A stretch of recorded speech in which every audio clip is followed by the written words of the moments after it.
Hey, Andrew here from The Investor's Way, and welcome to Woody's Weekly Wisdom, episode number 21.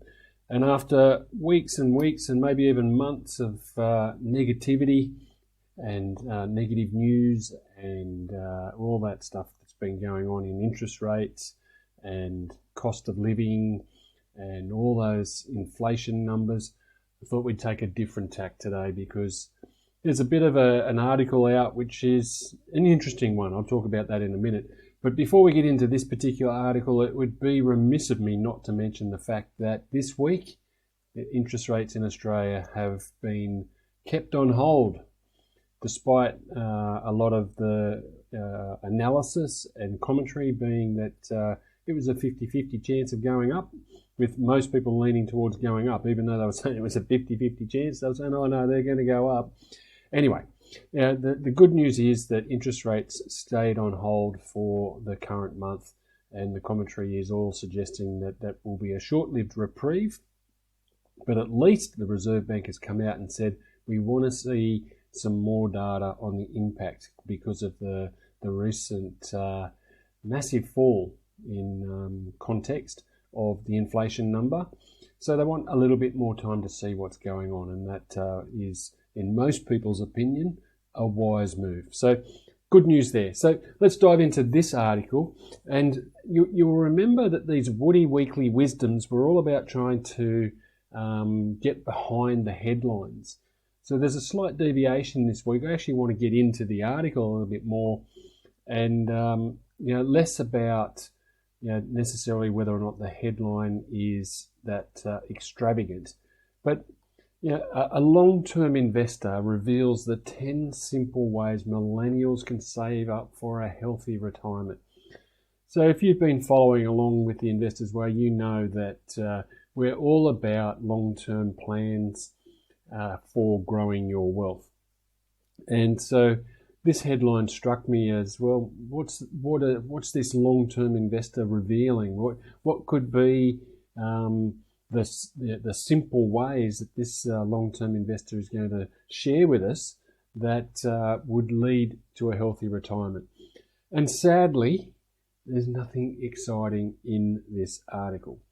But the good news is that it's pretty much repeating everything that we're teaching people and showing you what to do. And in fact, it's left to the last two tips to get to the most important ones. I guess that's good writing, good article writing, the suspense to the end. But the first 8, most people would probably read them and say, nothing exciting there and nothing new or nothing that is particularly earth-shattering. But we'll go through them. A couple of them are a little bit hidden, hard to find, but we'll just go through them, because what I want you to take from this is that as much as these aren't necessarily earth-shattering tips, the key word in this headline is simple. And it doesn't matter whether you're a millennial or not.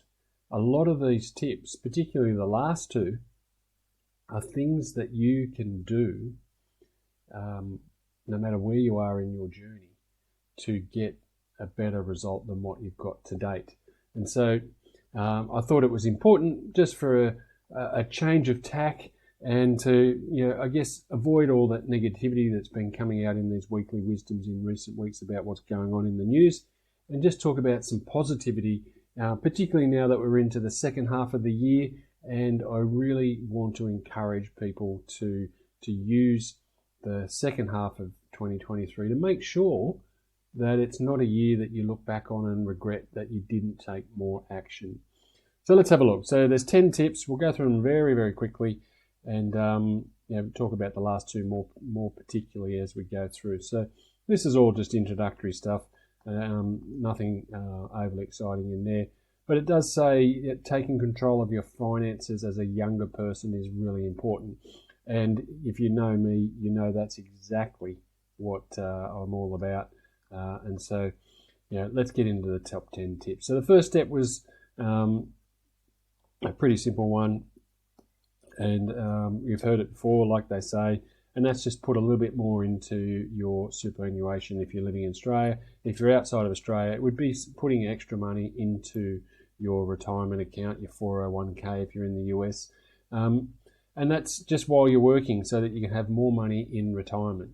Now, again, if you've been following me for any length of time, you'll understand why I find this one particularly boring. It's because I don't want people to have to wait until retirement age to enjoy their money and enjoy their life.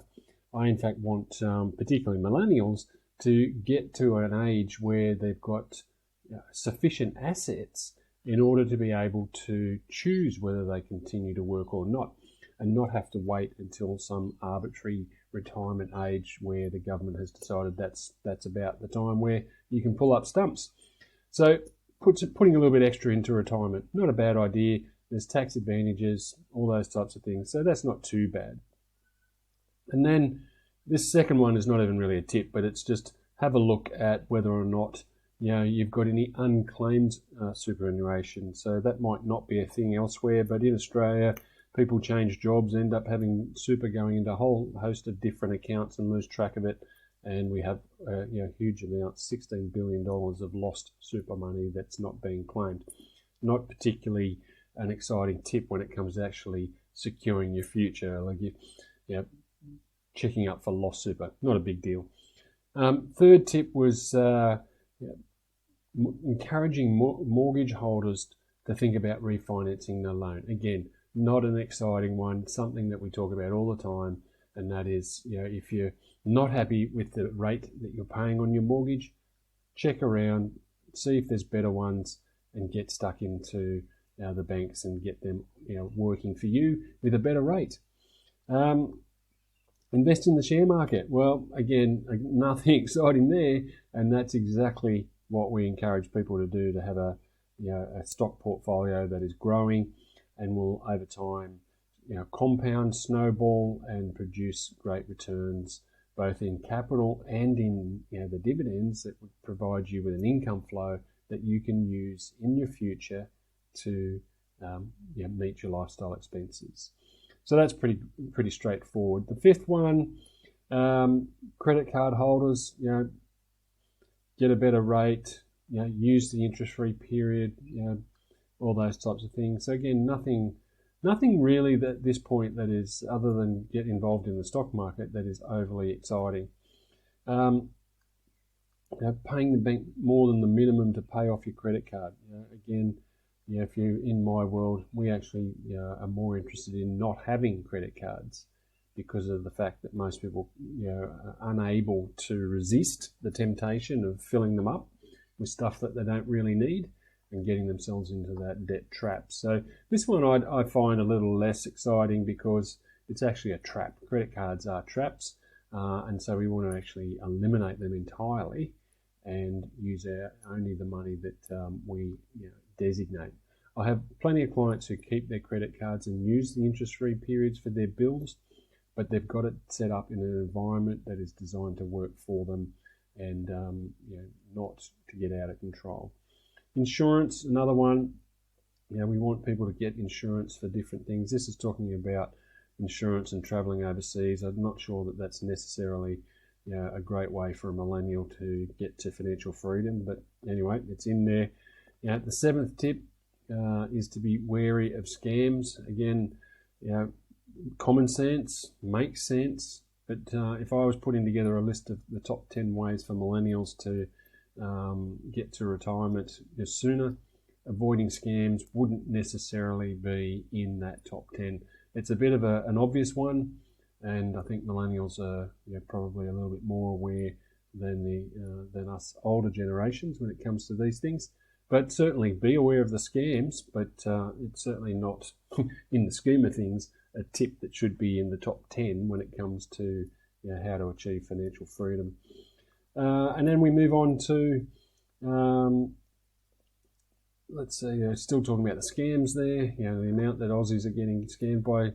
Sad news for people that aren't aware, but Australians, I think, are in the top 3 nations when it comes to victims of scams. So, we're not that clever at avoiding them, which is pretty sad.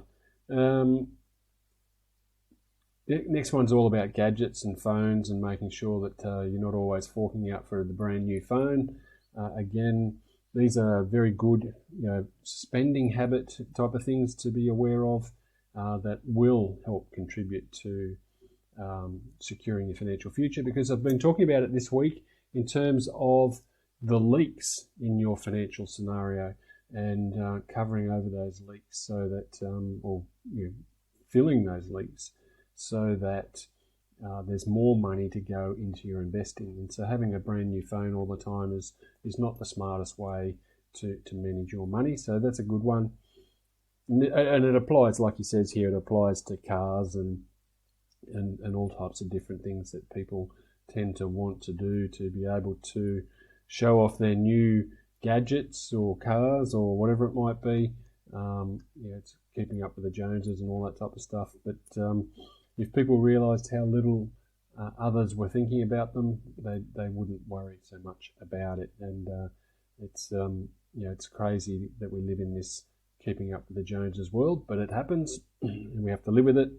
And anyway, that's again, it's a good tip for managing your money and understanding ways and means to have more to go into your investing. So one of the things, particularly with millennials, that they might say is that they don't have enough money to start investing, and that's normally because there's too many leaks in their spending.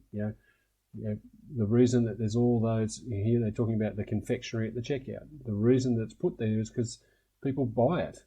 They never walked in the store with any intention of buying that Mars bar or block of chocolate or whatever that's right at the counter. But it's just there. It's only a couple of dollars, and they grab it, or they grab two, or the three, and suddenly, before you know it, you've whipped up another $10 that you never intended to spend, and you do that enough times each week and month, and there goes your investing fund. So that one's not bad either. Then he moves into utilities and doing comparison shopping.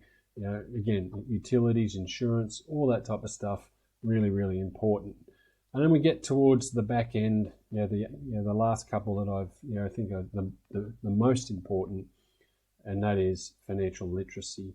So we're looking here at financial literacy, and the best thing that you can do is to learn how to manage and grow your money. And I say it all the time, but the banks and financial institutions have made investing and managing money appear complicated, so that you will pay them to do it for you. And nobody cares more about your money than you do. So why would you hand over control of it to somebody else? Doesn't make sense. And it's simple when you've got that financial literacy background. And so if you really want to be financially free before retirement age, you can use all these tips. But the best tip in this entire article is to get financially literate, get educated, so that you can manage and grow your money yourself, so that you can get to an age long before the designated retirement age where you're in a position to choose whether you want to work or not. And so the pathway to a early and healthy retirement is to get that financial literacy education, and you should be thinking about it now. So, often people will say to me, I'm not even thinking about retirement, and they might be in their 40s, and they're not even thinking about retirement. And you don't have to think about it as retirement. Think about it as, how do I get to a position of financial freedom sooner, so that I have more choices and more time to experience life, and retirement then becomes a non-issue. So really encourage, the rest of this is just reinforcement of all of that, but financial literacy is the key that comes out of this particular article. Learning how to manage your money and putting some into an investing strategy is the key lesson. And I guess, like I said from the beginning, it's about just putting aside all the negativity in the news. And I always say to you that the reason why we don't watch news on a consistent basis is because of that negativity. And we've switched up this week to be a little bit more positive by trying to encourage you, in particular, those highlighted words, the financial literacy, get educated. And so if you want to find out whether or not we can help, reach out, let's have a chat, leave a comment down below, and we'll get in touch with you. And we can organise a time to have a conversation about how we can help you get financial literacy educated and be on your way to not just a healthy retirement, but let's call it an early one, so that you don't have to be beholden to some arbitrary age. You can choose when you stop working, or if you even want to stop working, but you can choose. And that's, the most important thing in life is to have those choices, to be able to experience life the way you want to. Well, that's a bit of a longer one this week. Woody's Weekly Wisdom, episode 21 is a wrap. I hope that was helpful. And, as I said, if you want to have a conversation about how we can help you, reach out, leave a comment, and we'll get in touch and get you on the path to a financial literacy that will secure your financial future long before the retirement age. If you're in that millennial bracket, if you're a bit older, a bit later in life, let's just get it happening anyway, so that you can have some choices about when you do choose to retire. I hope that's helpful. Speak to you again next week. Have a great week and make it a financially literate week. Cheers.